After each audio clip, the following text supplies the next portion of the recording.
Hello, good evening मेरे प्यारे बच्चों। कैसे हैं आप सब? चलिए, आज के सेशन में हम लोग देखेंगे कि रासायनिक समीकरण जो हम लोग पढ़ रहे थे, पिछले सेशन में जो हम लोग रासायनिक समीकरण पढ़े थे कि रासायनिक समीकरण होता क्या है, तो हमने आपको बताया था क्या कि रासायनिक अभिक्रिया जो होता है, तो रासायनिक अभिक्रिया में जो पदार्थ भाग लेते हैं और रासायनिक अभिक्रिया के फलस्वरूप जो पदार्थ का नया पदार्थ का निर्माण होता है, तो उन सभी पदार्थों को उनके सूत्र एवं संकेतों के द्वारा निरूपण करना ही क्या कहलाता है? रासायनिक समीकरण। जरा सा हम लोग पीछे वाले क्लास में रिमाइंड कर लेते हैं कि हम लोग पीछे वाले क्लास में क्या क्या हम लोगों ने पढ़ा था। तो हम लोगों ने पढ़ा था इस चैप्टर में क्या, हम लोग जब स्टार्ट किए थे तो सबसे पहला हम लोगों का आया था रासायनिक अभिक्रिया होता क्या है। रासायनिक अभिक्रिया होता क्या है, इसके बारे में हम लोगों ने जाना था। रासायनिक अभिक्रिया की क्या विशेषता है, उसके बाद हम लोगों ने पढ़ा था रासायनिक समीकरण पढ़ा था, और रासायनिक समीकरण लिखने के नियम हम लोगों ने पढ़ा था। इसी के संदर्भ में हम लोगों के बीच आया था क्या, एक प्रतिकारक या अभिकारक आया था और दूसरा आया था प्रतिफल। ठीक है, तो हम लोगों ने जाना था कि रासायनिक अभिक्रिया में जो पदार्थ भाग लेते हैं उस पदार्थ को हम लोग कहते हैं प्रतिकारक। ठीक है, और रासायनिक अभिक्रिया के फलस्वरूप जिस नया पदार्थ का निर्माण होता है उसको हम लोग कहते हैं प्रतिफल। यानी जो जो पदार्थ आपस में भाग लेगा, यानी एक साथ अभिक्रिया करेगा, उस पदार्थ को, यानी भाग लेने वाले पदार्थ या अभिक्रिया में शामिल होने वाले पदार्थ को हम लोग अभिकारक कहते हैं। ठीक है, और रासायनिक अभिक्रिया के फलस्वरूप जिस नया पदार्थ का निर्माण होता है उस पदार्थ को हम लोग प्रतिफल कहते हैं। ये चीज हम लोगों ने पिछले क्लास के सेशन में हम लोगों ने देखा था, और हम लोग कल के पिछले वाले सेशन में हम लोगों ने देखा था क्या, ये भी जाना था कि रासायनिक समीकरण होता क्या है। तो रासायनिक अभिक्रिया में जो जो पदार्थ भाग लेता है और रासायनिक अभिक्रिया के फलस्वरूप जो नया पदार्थ का निर्माण होता है उन सभी पदार्थों को उनके सूत्र एवं संकेतों के द्वारा निरूपण करना ही हमारा क्या कहलाता है? रासायनिक समीकरण कहलाता है। अब देखते हैं बच्चों कि हम लोगों ने पहले ये भी जान लिया था कि रासायनिक समीकरण लिखने का क्या क्या नियम होता है। तो रासायनिक समीकरण लिखने के नियम में हम लोगों ने 5 नियम पढ़ा था, और उस 5 नियम में हम लोगों ने पहला नियम क्या पढ़ा था कि प्रतिकारक जो होते हैं, रासायनिक अभिक्रिया में जो जो पदार्थ भाग लेते हैं उस पदार्थ को समीकरण के किस ओर लिखा जाता है? समीकरण के बाईं ओर लिखा जाता है, समीकरण के बाईं ओर। तो प्रतिकारक को समीकरण के बाईं ओर लिखते हैं। ये सब हम लोगों ने पहले सेशन में पढ़ लिया था। तो यानी अभिकारक और प्रतिकारक या अभिकारक या प्रतिकारक दोनों एक ही चीज है। तो प्रतिकारक और प्रतिफल को अलग अलग दर्शाने के लिए हम लोग समीकरण में तीर चिन्ह का प्रयोग करते हैं। जैसे हम लोगों ने पहले भी पढ़ा था H2 + O2 मिल के क्या बनाता है? H2O का निर्माण करता है। तो ये पदार्थ इसमें भाग ले रहा है, हाइड्रोजन और ऑक्सीजन, ये दोनों पदार्थ मिलके आपस में क्या कर रहा है? संयोग कर रहा है, और इसके फलस्वरूप क्या हो रहा है? एक नया पदार्थ जिसको हम लोग H2O बोलते हैं, यानी इसको हम लोग जल बोलते हैं, ये जल का निर्माण करता है। तो ये हो गया प्रतिफल, और रासायनिक अभिक्रिया में ये पदार्थ भाग ले रहा है, इसको हम लोग कहते हैं प्रतिकारक। ठीक है, तो हम लोग लिखने का नियम क्या बताए थे कि समीकरण, यानी इस समीकरण का दूसरा पार्ट हो गया, इस समीकरण का पहला पार्ट हो गया।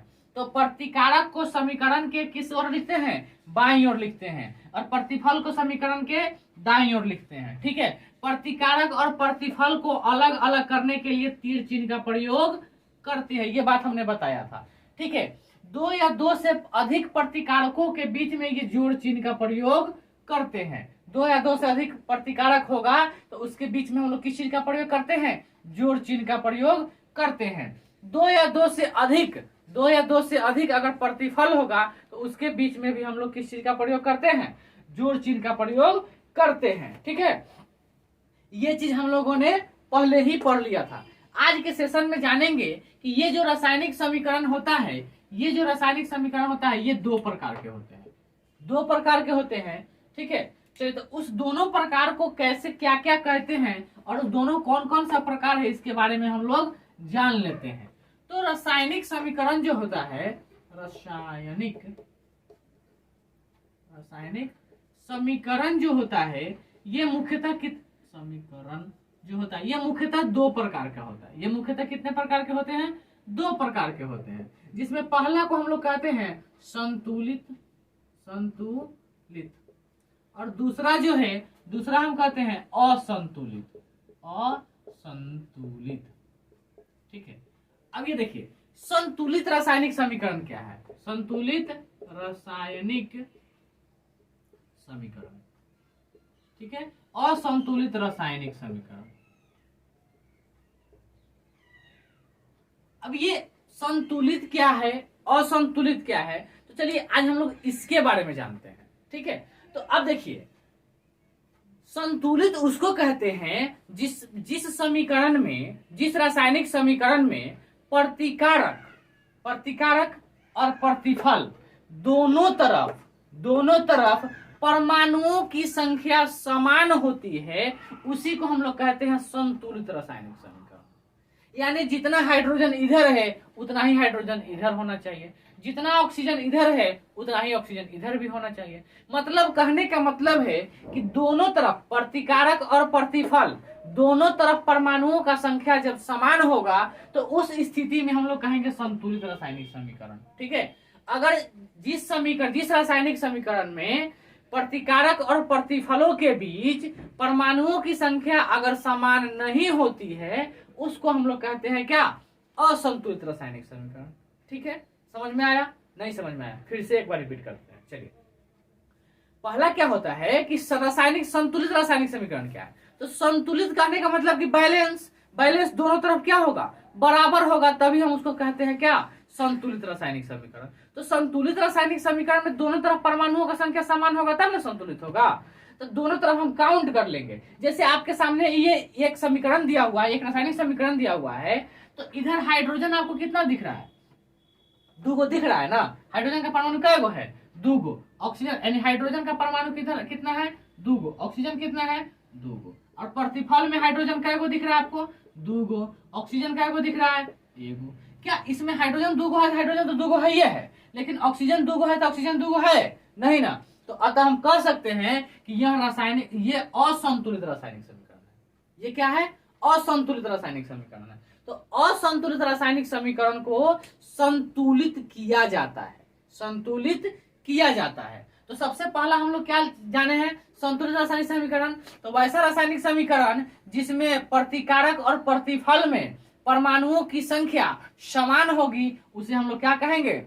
संतुलित रासायनिक समीकरण। समझ में आ गया? रटने की आवश्यकता नहीं ना है। क्या होगा परिभाषा क्या होगा इस संतुलित रासायनिक समीकरण का? तो रासायनिक समीकरण होगा, उसी में संतुलित लगाना है।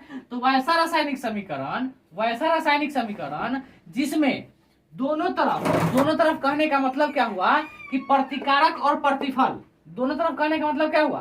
प्रतिकारक और प्रतिफल में परमाणुओं की संख्या समान होगी, उसे हम संतुलित रासायनिक समीकरण कहेंगे। ठीक है, और उसी में क्या होगा? दूसरा क्या असंतुलित में क्या करेंगे कि वैसा रासायनिक समीकरण जिसमें प्रतिकारक और प्रतिफल में परमाणुओं की संख्या समान नहीं होगी, उसको हम लोग असंतुलित रासायनिक समीकरण कहेंगे। ठीक है, तो चलिए इसका परिभाषा आप लोग फटाफट लिखिए। तो हमको 2 या 3 नंबर का क्वेश्चन आपके 10th एग्जाम में पूछे जाते हैं हमेशा कि ये कौन सा संतुलित रासायनिक समीकरण है और कौन सा असंतुलित है। अगर असंतुलित है इसको संतुलित करें। ठीक है, 2 से 5 नंबर के बीच में ये इससे क्वेश्चन आता है आपका। ठीक है, आप प्रैक्टिस सेट उठा के देखेंगे तो आपको पता चल जाएगा कि हाँ इस टाइप के क्वेश्चन आपके बुक में, आपके एग्जाम में पूछे गए हैं या नहीं। ठीक है, चलिए तो हम लोग क्या लिखेंगे? रासायनिक समीकरण जो है क्या होते हैं? मुख्यतः 2 प्रकार के होते हैं। पहला क्या होता है? संतुलित रासायनिक समीकरण। तो इसको क्या लिखेंगे? वैसा रासायनिक समीकरण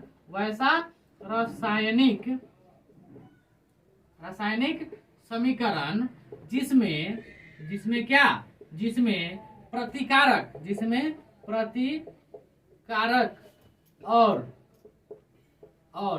प्रतिफल में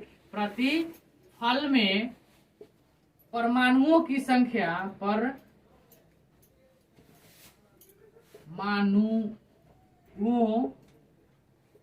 की संख्या समान हो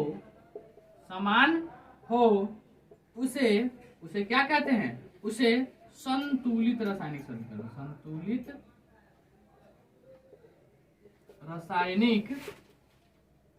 समीकरण कहते हैं। ठीक है, कोई दिक्कत नहीं ना? समझ में आ गया? समझने में किसी तरह कोई दिक्कत नहीं। चलिए अब दूसरा हम लोग क्या आते हैं? असंतुलित रासायनिक समीकरण। तो वैसा रासायनिक समीकरण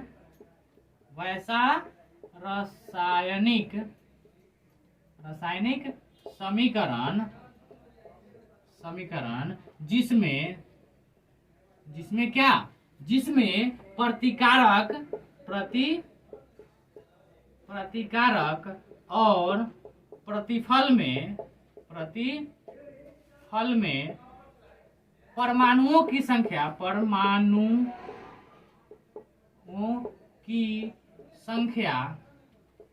समान न हो उसे क्या कहेंगे? उसे असंतुलित रासायनिक समीकरण कहते हैं। ठीक है, समीकरण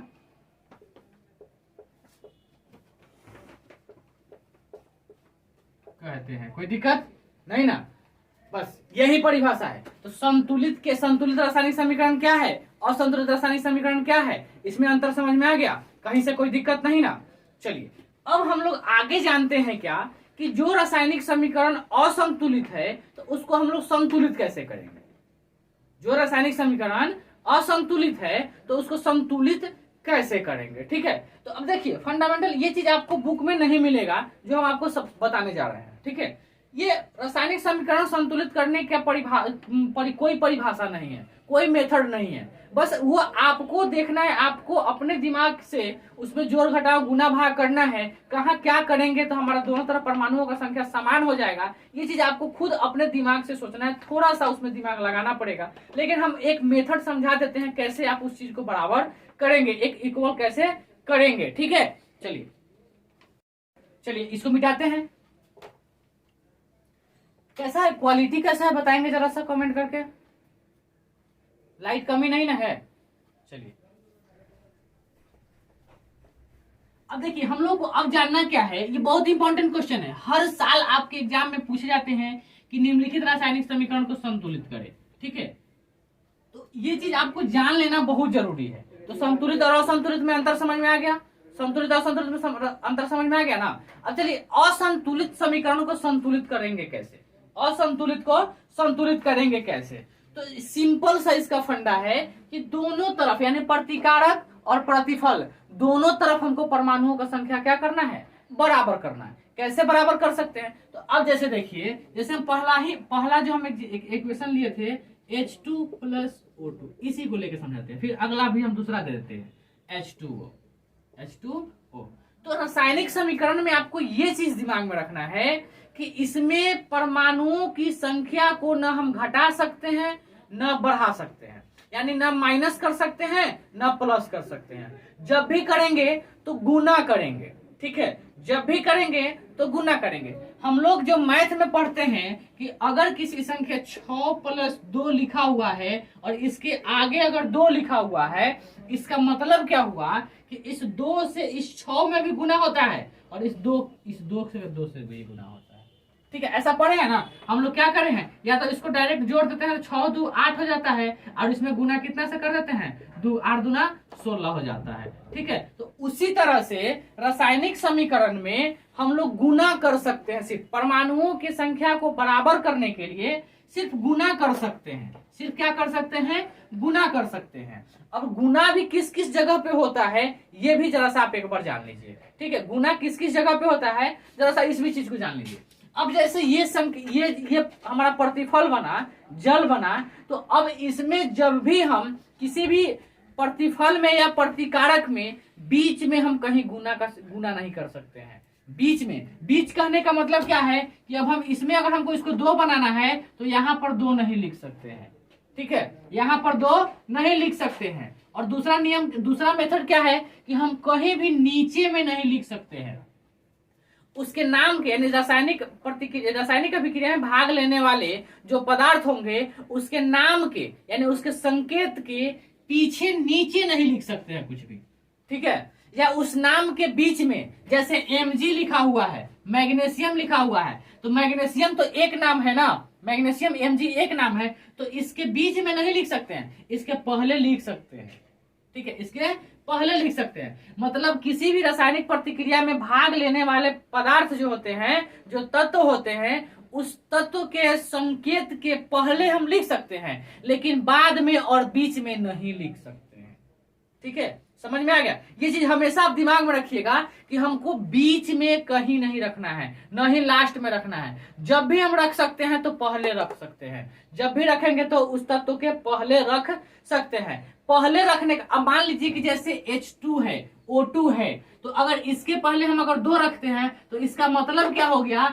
कि इस 2 को लिखने का मतलब कि इसके पास 2 को तो पहले से था और 2 से गुना कर रहे हैं, तो 2 दूना कितना हो जाएगा, 4 हो जाएगा। हम समझा रहे हैं सिर्फ आपको, ठीक है। अब जैसे यहाँ है, अब H2 है, H2O है, अब इसमें हम तो 2 बीच में तो नहीं लिख सकते, ये पूरा नाम है। अब ये पूरा नाम है तो पूरा नाम के बीच में हम नहीं लिख सकते हैं। अभी बताएं आपको कि बीच में यानी रासायनिक समीकरण के प्रतिकारक और प्रतिफल है, उस तत्व के बीच में हम कोई नाम नहीं लिख सकते हैं, या नाम नहीं लिख सकते हैं, नाम के बीच में भी हम कोई संख्या नहीं लिख सकते हैं। जब भी हमको संख्या लिखना होगा या तो पहले लिखेंगे, बीच में कहीं नहीं, अब ना ही लास्ट में लिखेंगे, ठीक है। तो पहले अब ये है, अब इसके पहले अगर हम 2 लगाते हैं, इसके पहले 2 या 3 या 4 या 5 कुछ भी लगाते हैं, तो इसका मतलब क्या होता है, इसका मतलब होता है कि इस 5 का 2 के साथ भी गुना होगा और इस 5 का इस ऑक्सीजन के 1 के साथ भी गुना होगा। नहीं कुछ है मतलब 1 है, ठीक है। यानी H2O लिखा हुआ, मान लो कि कैल्शियम कार्बोनेट CaCO3 लिखा हुआ है, CaCO3 कैल्शियम कार्बोनेट लिखा हुआ है, तो कैल्शियम कार्बोनेट अगर इस प्रतिफल है तो या प्रतिकारक है, कुछ भी मान लो, इसको दोनों में से कहीं किसी साइड में हो सकता है ये। तो अब हमको अगर कैल्शियम अलग है, ये कार्बन डाइऑक्साइड अलग है, तो इसको बराबर करने के लिए हम इसमें अब कहेंगे कि ये अलग अलग है, तो अलग अलग नहीं है। ये जब एक साथ लिखा हुआ मतलब एक साथ ही है, एक साथ लिखा हुआ मतलब क्या है, एक साथ ही है, ठीक है। तो एक साथ है तो इसके बीच में तो हम नहीं कुछ लिख सकते हैं, इसके बीच में 3 नहीं लिख सकते हैं, इसके बीच में 2 नहीं लिख सकते हैं, इसके बीच में 4 नहीं लिख सकते हैं, इसके बीच में नहीं लिख सकते हैं, लेकिन इसके पहले जरूर लिख सकते हैं। CaCO3 है तो इसके पहले हम जरूर 2 लगा सकते हैं, 3 लगा सकते हैं। मतलब दोनों तरफ परमाणुओं की संख्या बराबर करने के लिए हमको जितना लिखना होगा हम उतना उसके पहले लिख सकते हैं। कोई दिक्कत नहीं ना, यहां तक में समझ में आया? चलिए, तो अब हम लोग आते हैं मेन बात पे। बीच में तो लिख नहीं सकते हैं, अंत में लिख नहीं सकते हैं। हाँ, इतना लिखने का मतलब क्या हो गया, इतना लिखने का मतलब होगा कि इस 2 से इस Ca में भी गुना हुआ है, यानी कैल्शियम में भी गुना हुआ, इस 2 के साथ कार्बन में भी गुना हो गया और इस 2 के साथ ऑक्सीजन में भी गुना हो गया, ठीक है। ये 2 यहाँ लिखने का मतलब क्या हुआ कि इस 2 से 2 लिखने का मतलब कि इस सब में 2 से गुना हो गया। आया समझ में? थोड़ा बहुत कुछ समझ में आया ना? जैसे जैसे हम लोग संतुलित करेंगे वैसे वैसे आपको समझ में आते जाएगा, ठीक है, कोई दिक्कत नहीं ना। चलिए आगे हम समझाते हैं।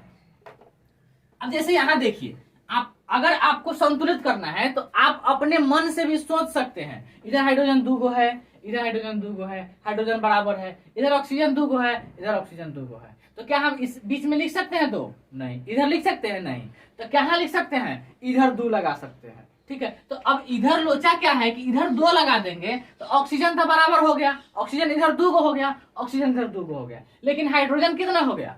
हाइड्रोजन 4 हो गया ना। तो अब इधर वाले भी हाइड्रोजन को 4 करना होगा, तो इधर वाले हाइड्रोजन को 4 करने के लिए 2 तो पहले से है ही ऑलरेडी, हमको 2 और करना है, तो 2 से गुना कर देंगे तो 4 गो हाइड्रोजन हो जाएगा और 4 गो हाइड्रोजन इधर भी हो जाएगा, 2 ऑक्सीजन इधर है, 2 ऑक्सीजन इधर भी हो जाएगा। आया समझ में? नहीं। चलिए फिर से समझिए इस चीज को, फिर से समझिए। हम एक और विधि बताते हैं। 2 पार्ट में इसको बांट दीजिए, 2 पार्ट में बांट दीजिए। इधर हाइड्रोजन का क्या परमाणु है? 2 गो। इधर ऑक्सीजन का परमाणु है? 2 गो। इधर हाइड्रोजन का क्या परमाणु है? तो 2 गो। 2 गो। ऑक्सीजन का गो है? 1 गो। अब इस ऑक्सीजन को 2 गो बनाने के लिए, इस ऑक्सीजन को 2 गो है, इधर वाले ऑक्सीजन को 2 गो बनाने के लिए जोड़ तो सकते नहीं है, घटा सकते नहीं है, गुना जब भी करेंगे तो क्या करेंगे, गुना करेंगे। तो इसमें 2 को गुना करेंगे तो ये 2 को हो जाएगा, ये 2 को हो जाएगा ना। तो इसको 2 को बनाने के लिए, तो ऑक्सीजन को 2 को बनाने के लिए हम बीच में लिख सकते हैं, नहीं। अंत में लिख सकते हैं, नहीं। तो इसको 2 को बनाने के लिए कितना, इधर 2 लिखेंगे तब तो 2 को होगा। तो इधर 2 लिख दिए, तो अब लोचा क्या होगा कि इधर 2 लिख दिए, तो 2 लिखने का मतलब इसमें भी 2 से गुना हो गया।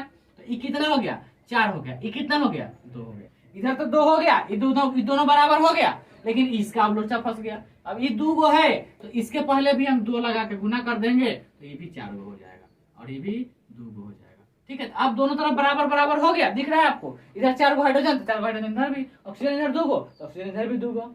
समझ में आ गया ना। तो इसी तरह से हम लोग रासायनिक समीकरण को क्या करते हैं, संतुलित करते हैं। जैसे आप एक और एग्जाम्पल ले लीजिए, जैसे आप एक और एग्जाम्पल, मिटा दें इसको। चलिए, जो लोग नहीं लिखे हैं फटाफट इसको लिख लीजिए या स्क्रीनशॉट लीजिए फटाफट। चलिए,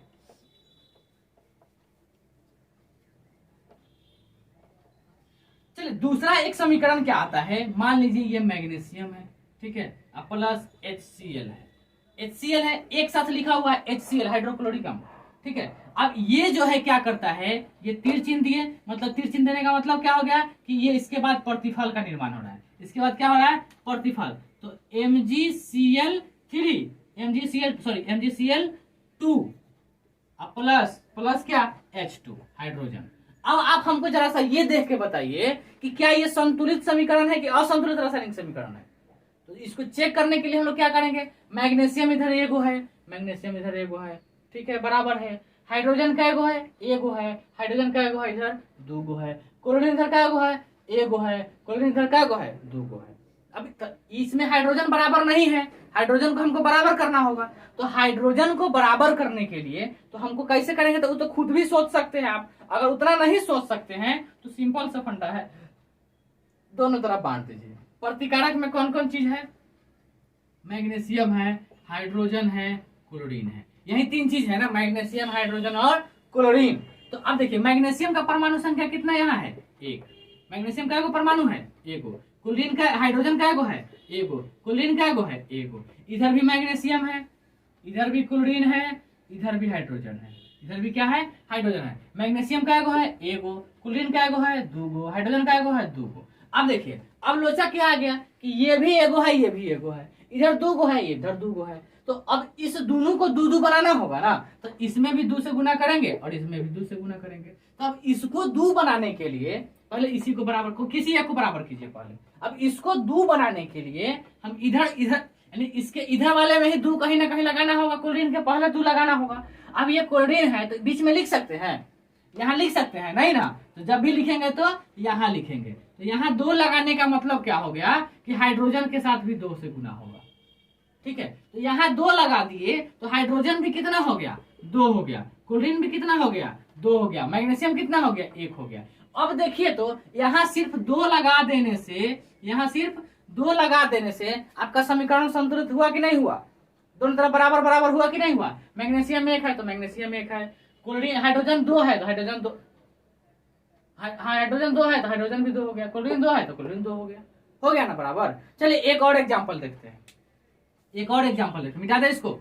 चलिए, तो संतुलित इसी तरह से करते हैं, संतुलित हम लोग इसी तरीके से करते हैं। इसका दूसरा कोई फंडा नहीं है कि आपको दूसरा कोई समझा सके दूसरे तरीके से, ठीक है। तीसरा हम लोग एक समीकरण ले लेते हैं, जैसे aluminium chloride AlCl3 plus CaOH का होल ट्वाइस, ठीक है। और ये क्या करता है, ये बनाता है AlOH का होल ट्वाइस, एल्युमिनियम हाइड्रोक्साइड का होल ट्वाइस, ठीक है। सॉरी, होल ट्वाइस नहीं, होल ट्वाइस। प्लस क्या, CaCl2 कैल्शियम क्लोराइड, CaCl2, ठीक है। तो अब देखिए इसमें क्या होता है, इसमें जरा सा समझ लीजिए। अब ये होल ट्वाइस का क्या मतलब है।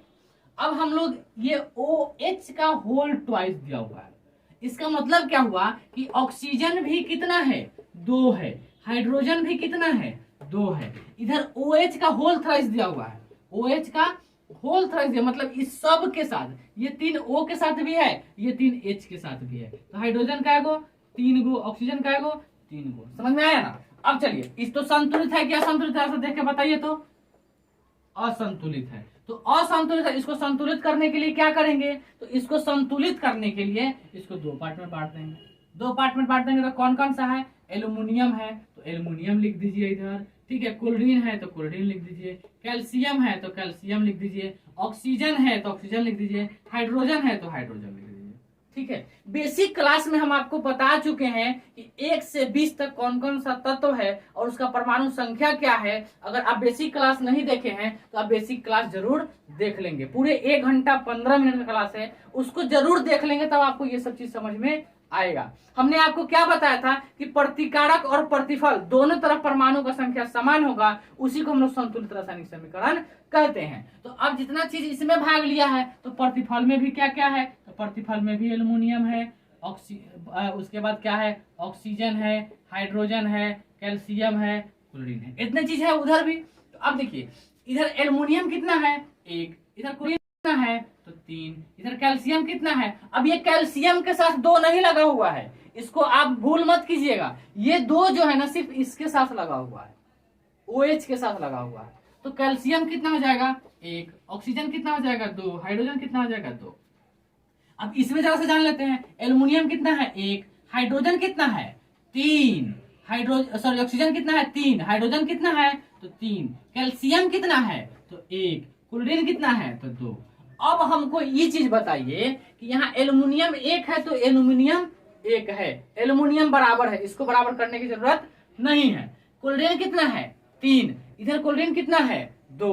अब इस दोनों को क्या करना है, इस दोनों को बराबर करना है। तो अब 3 को और 2 को कैसे बराबर करेंगे, 3 को इधर क्लोरीन है 2 को इधर है, तो दोनों को कैसे बराबर करेंगे, तो दोनों का एलसीएम निकाल दीजिए। तो दोनों का एलसीएम निकालिएगा, 3 और 2 का एलसीएम कितना हो जाएगा, तो 3 दूना 6 हो जाएगा, 6 हो जाएगा। तो इसको भी 6 बना दीजिए, इसको भी 6 बना दीजिए।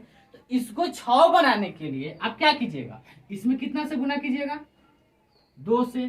तो मतलब क्या हुआ, क्लोरीन को आप 2 से गुना कीजिएगा तो इधर को यानी प्रतिकारक की तरफ है, तो प्रतिकारक में क्लोरीन को 2 से गुना कीजिएगा। तो बीच में तो लिख नहीं सकते हैं, जब लिखेंगे तो इधर लिखेंगे। तो ये तो क्लोरीन 6 गो हो गया।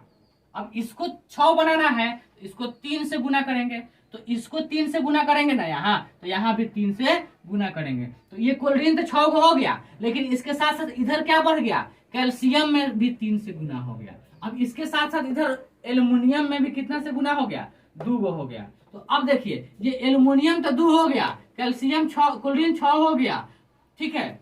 अब यहाँ क्या हो गया, कैल्शियम 3 हो गया, ठीक है, क्लोरीन 6 हो गया। तो क्लोरीन कितना हो गया, क्लोरीन तो बराबर हो गया, इसको हम लोग क्या कर दिए, क्लोरीन को बराबर कर दिए। अब जब क्लोरीन को एक को बराबर किए तो दूसरा अनबैलेंस हो गया, क्या हो गया, दूसरा अनबैलेंस हो गया। तो अब देखिए अब क्या बढ़ गया, आपका कैल्शियम बढ़ गया, आपका क्या बढ़ गया, कैल्शियम बढ़ गया। कैल्शियम इधर 1 है, इधर 3 हो गया, तो इधर 3 हो गया, तो इसको 3 बनाने के लिए इसमें भी 3 से गुना करेंगे।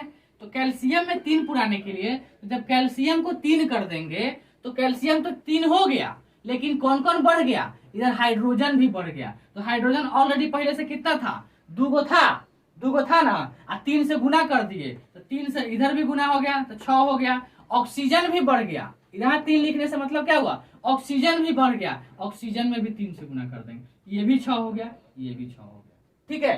तो हमारा कौन कौन चीज बराबर हो गया, क्लोरीन तो ऑलरेडी पहले से बराबर था, बराबर कर दिए।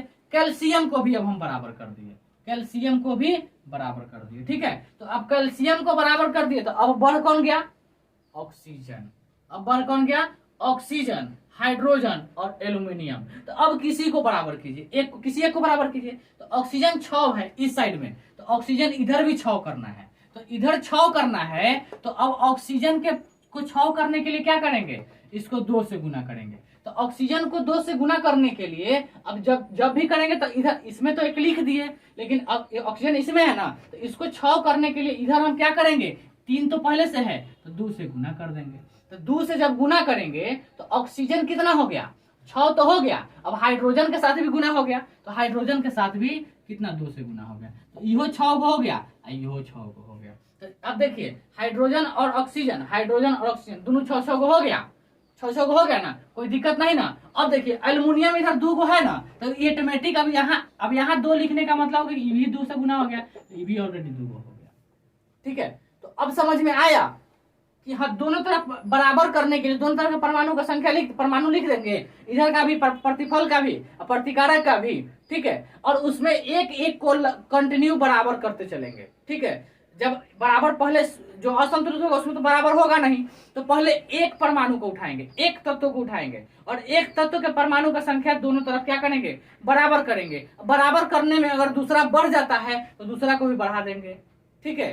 तीसरा घट जाता है तीसरा को घटा देंगे, ठीक है। इस तरह से हमारा रासायनिक समीकरण संतुलित होता है। चलिए इस पर हम कल के सेशन में भी थोड़ा सा और डिस्कस कर लेंगे, और भी प्रकार के रासायनिक समीकरण संतुलित कर देंगे। लेकिन आप लोग एक काम कीजिएगा, क्या एक काम कीजिएगा कि आपके बुक में या फिर एक आता है रसायन की भाषा, एक बुक आता है, उस बुक में आपको ढेरों सारे असंतुलित रासायनिक समीकरण मिलेंगे लिखा हुआ, ठीक है। आप कोशिश करेंगे कि उसको हम जिस विधि से बताए हैं, जैसे बताए हैं वैसे आप संतुलित करने का कोशिश करेंगे। अगर जहां हो जाता है तो ठीक है, नहीं होता है तो फिर आप हमें कमेंट बॉक्स में कमेंट जरूर करके पूछेंगे कि सर, या फिर वीडियो फोटो खींच के भेजेंगे, फिर हम देख के उसको आपको क्लियर करके आपको भेज देंगे, ठीक है।